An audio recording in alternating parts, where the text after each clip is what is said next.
அரிசி மாவு வறுத்து அரைச்ச பவுட்ரு. இதை வந்து ஒரு 2 கப்பு அரிசி மாவுக்கு 1 கப்பு என்னது தேங்காய் பால். இப்போ 1 கப்பு தேங்காய் துருவல், தேவையான அளவு தேவையான அளவு வெங்காயம், பச்சை மிளகாய் எல்லாம் போட்டு கலந்து இந்த பேட்டர் இந்த கண்டன்சிஸில் இருக்கணும். இப்போ வந்து குழிப்பணியார சட்டியில் எண்ணெய் ஊற்றி நம்ம இது பணியாரக்கல்ல போட்டு வேக வச்சு எடுத்தால் முட்டை சுக்கா ரெடி. இப்போது எண்ணெய் காஞ்ச பிறகு நம்ம தேவையான இது ஒரு நல்ல சின்ன கரண்டி எடுத்து இதில் போட்டு வேக விடணும். வெந்த பிறகு திருப்பி போடணும்.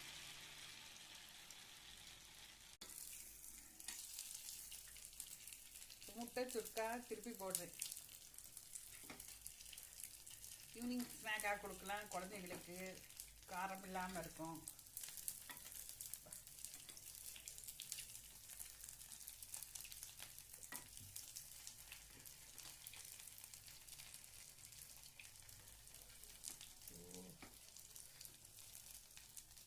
இந்த முட்டை சுருக்கா பணியாரக்கல்ல போட்டு எடுத்து பவுலில் எடுத்து பிளேட்டில் எடுத்து வச்சுருக்கேன்.